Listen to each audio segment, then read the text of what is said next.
Assalamualaikum warahmatullahi wabarakatuh. Selamat siang Dewan Juri terhormat. Salam sejahtera untuk kita semuanya. Om Swastiastu, Namo Buddhaya, dan salam kebajikan.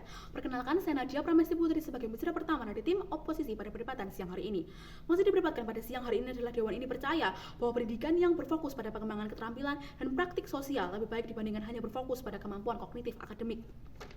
Tentu kami sebagai tim oposisi tidak setuju pada mosi yang diperdebatkan pada siang hari ini, dan kami juga tidak setuju pada statement yang dinyatakan oleh pembicara pertama dari tim afirmasi bahwa pendidikan seharusnya berfokus pada pengembangan keterampilan dan praktik sosial dibandingkan hanya berfokus pada kemampuan kognitif akademik, didasari oleh argumen-argumen berikut.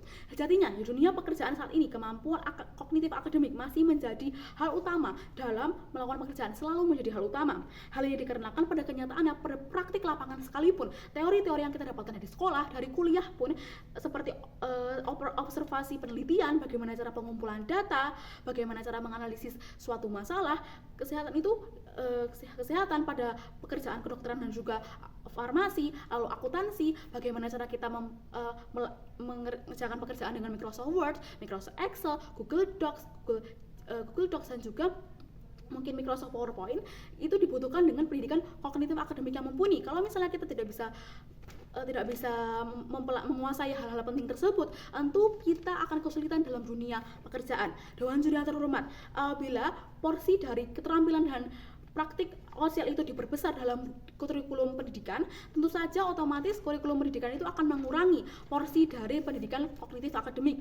Nah, berarti kita dapat menyimpulkan pula bahwa kurikulum pendidikan itu akan mengurangi bab-bab pada pelajaran yang akan dipelajari oleh siswa maupun mahasiswa. Nah, padahal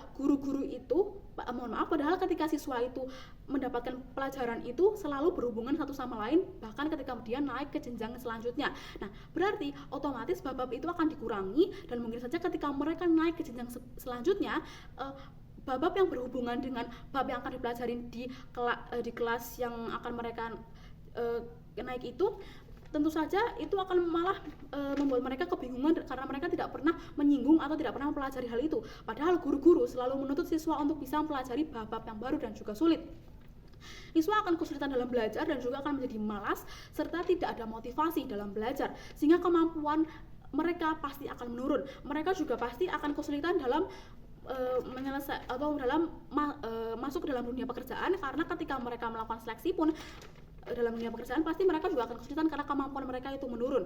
Padahal Indonesia itu sudah mencanangkan akan membuat canangan Indonesia Emas 2045. Bagaimana caranya Indonesia itu akan dapat menyelenggarakan canangan tersebut apabila masyarakatnya itu memiliki kemampuan yang menurun dari kognitifnya, karena sejatinya ketika masuk dari pekerjaan itu selalu dinilai dari pendidikan kognitif akademiknya terlebih dahulu, bukan dari pendidikan keterampilan dan juga praktik sosialnya. Perlu kita ketahui Dewan Juri terhormat, seperti yang saya katakan tadi, bahwa seleksi tes masuk kuliah dan juga seleksi tes masuk pekerjaan itu masih dan selalu menggunakan seleksi tes kognitif akademik pada awal ujiannya. Dan ketika pendidikan itu tidak memberikan fasilitas yang penuh terhadap kognitif akademik, berarti siswa itu dari awal seleksi tes masuk kuliah itu dan juga pekerjaan itu pasti akan sulit untuk lolos karena dia tidak memiliki kemampuan kognitif akademik yang mumpuni pula. Nah, siswa ketika dia ingin lolos dalam seleksi tes masuk pekerjaan dan juga kuliah itu, mereka harus mengikuti bimbingan belajar, di mana itu akan merugikan mereka karena menambah beban biaya bagi mereka untuk bisa lolos seleksi tes tersebut. Urusan mereka ahli dalam bidang keterampilan dan juga praktik sosial itu baru akan berguna ketika mereka sudah tahap wawancara, kalau misalnya seleksi tes itu ada tahap wawancaranya, dan juga baru berguna ketika mereka sudah mendapatkan pekerjaannya yang dinilai sendiri oleh rekan-rekan kerjanya. Sehingga yang disampaikan oleh bicara pertama dari tim afirmasi sama sekali tidak relevan, bahwa pendidikan kognitif malah menyulitkan untuk mencari pekerjaan. Justru malah itu menjadi poin utama dalam mencari pekerjaan.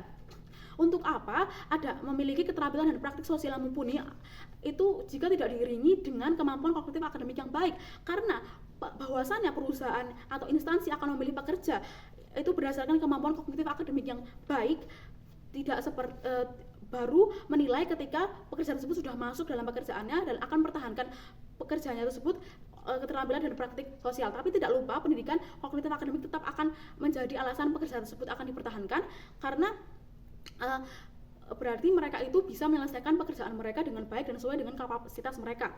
Lagi pula, seseorang itu akan mendapatkan kenaikan pangkat dalam pekerjaan apabila dia memiliki kemampuan kognitif akademik yang lebih baik daripada pekerjaan-pekerjaan lainnya. Jam terbang dalam pekerjaannya lebih tinggi, dan juga dia bisa menyelesaikan masalah pekerjaan dengan baik, yang biasanya itu akan semakin sulit, tentu saja akan membutuhkan kemampuan kognitif yang baik. Dan perlu kita ketahui semuanya, Dewan Juri yang terhormat, keterampilan dan praktik sosial itu bisa didapatkan dari pendidikan berbasis kognitif akademik itu juga. Guru itu cenderung memberikan tugas-tugas kelompok untuk mengefektifkan waktu bagi siswanya. Otomatis ketika mendapatkan tugas kelompok, mereka harus berdiskusi, mereka harus pandai berdiskusi dan bersosialisasi dengan teman supaya tugas kelompok mereka itu bisa terselesaikan dengan baik. Dalam diskusi kelompok itu pasti tentu saja ada pemimpin kelompok yang akan mengkoordinir. Jika semua siswa mendapatkan kesempatan yang sama untuk menjadi pemimpin kelompok, otomatis mereka akan bisa memimpin dengan baik. Itu saja sama saja bahwa mereka itu kognitif akademik itu melatih praktik sosial mereka dalam memimpin orang lain, dalam menyelesaikan pekerjaan dan bekerja sama. Dan perlu kita ketahui pula, Dewan Juri yang terhormat, bahwa pendidikan kognitif juga membantu siswa dalam belajar manajemen waktu dengan baik. Tugas yang banyak dan membuat siswa harus bisa belajar menyelesaikan tugas tersebut dengan baik dan juga bisa mendelegasikan tugas tersebut dengan baik pula. Manajemen waktu itu dapat diterapkan dan dapat dimiliki oleh setiap orang apabila dia terbiasa menyelesaikan pekerjaan-pekerjaan yang banyak. Dan pada kenyataannya bahwa menghafal, mengerjakan tugas dengan tepat waktu itu akan melatih kedisiplinan juga yang akan dibutuhkan dalam bidang pekerjaan. Ketika dia bisa menghafal dengan baik, dia berarti disiplin dalam menghafal dan juga dapat mengerjakan tugas dengan yang baik dan juga tepat waktu, berarti dia juga disiplin. Itu sangat dibutuhkan keterampilannya dalam bidang pekerjaan. Keterampilan dan praktik sosial juga didapatkan dari interaksi dengan keluarga, tetangga dan juga masyarakat, seperti melaksanakan 17 Agustusan atau mungkin seperti kerja bakti. Itu sangat membutuhkan itu sangat melatih keterampilan dan praktik sosial. Karena praktik sosial itu yang sudah saya jelaskan tadi tidak hanya bisa difokuskan pada pendidikan sekolah saja. Lagi pula, Dewan Juri terhormat, ilmu itu tidak sia-sia. Apapun yang kita dapatkan di pendidikan kognitif itu tidak sia-sia, tidak seperti yang dikatakan oleh pembicara pertama dari tim afirmasi.